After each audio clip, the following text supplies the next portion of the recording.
While we acknowledge the plethora of great content we got to see this year, I think it's quite interesting to know about some of the most painful ventures we endured either in theaters or the OTT platform. The most fascinating part about the movies that I'm going to be mentioning in this video is that majority of these films are either installments of franchises nobody asked for or reboots and remakes of classic films that in today's times, especially if not enhanced or designed to the sensibilities of the 21st centuries, will just come across as ignorant and outdated. Without wasting a lot of time, here is Tried&Refused Productions with top 8 worst Bollywood movies and performances of 2020. Number 8 goes to Love Aajkal. One of the major reasons why the reboot version of Love Aajkal makes it to my list is twofold. One, I'm a huge Imtiaz Ali fan, mainly because of the impact his self-exploratory stories have had on me while I was going through my personal battles, but when I see surface level treatment and rather disorderly way this 2020 story was presented, it made me disappointed to see a creator showcasing a rehashed product he himself made popular but so poorly. Sadly, I genuinely felt that the fate of a story like Love Aajkal would have not transpired to become a train wreck that it was had the performances of the film been very convincing. The film demanded for both actors Kartik Aaryan and Sara Ali Khan to showcase range as performers, especially to tap into their emotional and vulnerable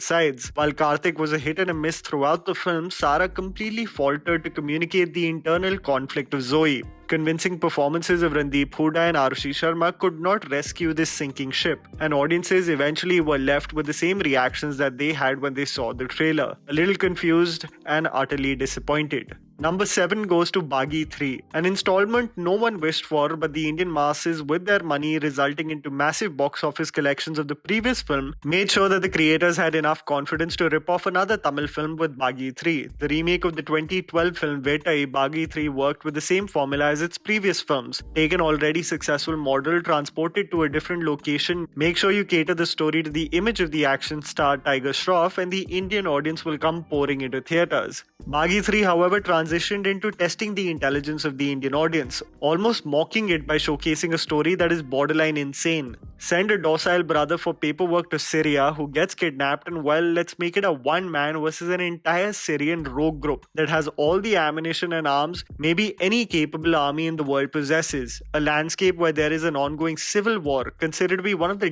deadliest in the 21st century in real life. But Tiger Shroff shirtless will come save the day. And if Ritesh shouts his name just like Jaya Bachchan from K3G, his spidey senses would tingle and Tiger would appear. It was over the top, bizarre, unintentionally funny, but what do I know? They're already ready to make Baghi 4. Best of luck to everyone. Number 6 goes to Indu Ki Jawani, a less crass version of Virgin Bhanupriya, if that was a compliment, that recently released was the Kiara Advani and Aditya Seal starrer Indu Ki Jawani. A film that really saddened me, not for its brain-dead content masked as comedy, but the actors associated with it and the potential they really have. A premise of a girl struggling to get laid in Ghaziabad and who transitions to lay focus on dating apps only to get caught up in a national security hazard was painful to say the least. To take the risk during a pandemic to watch this in theaters was really putting your life on the line, but at the cost of your own mental health. As I said in my review for the film, that I really hope Kiara and Aditya are more conscious of their creative decisions in the future, as they genuinely are talented individuals who are terribly wasted in a horrible script in this case. I understand the lure for an actor like Kiara to do main leads in films, especially in the commercial space, but if the same path of mediocrity persists, this will finally develop into the case of the masses associating bad projects with the actor.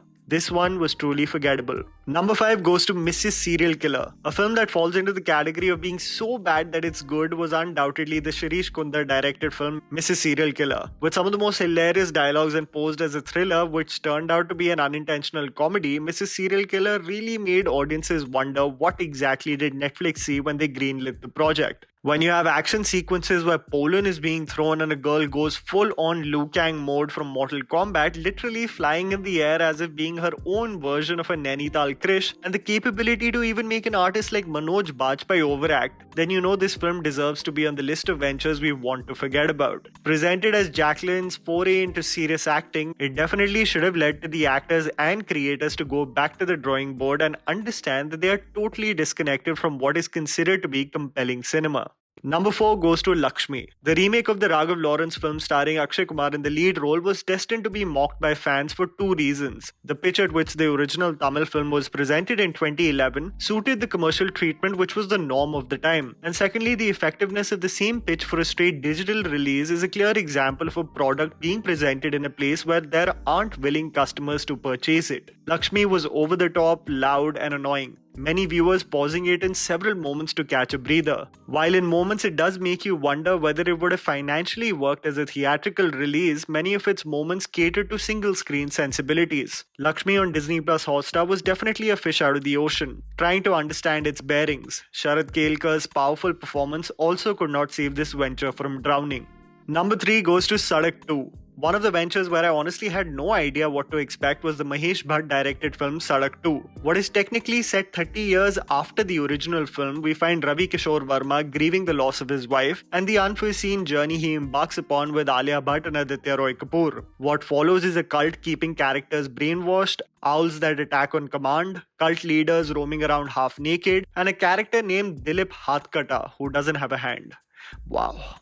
Sadak 2 eventually turned out to be way worse than many had envisioned and still stuck in the 90s, both from a storytelling point of view as well as the misinformed perspective about mental health. The only takeaway of the film was its soulful music, but it's always a train wreck to watch capable actors be a part of horrible scripts. Sadak 2 was truly unbearable.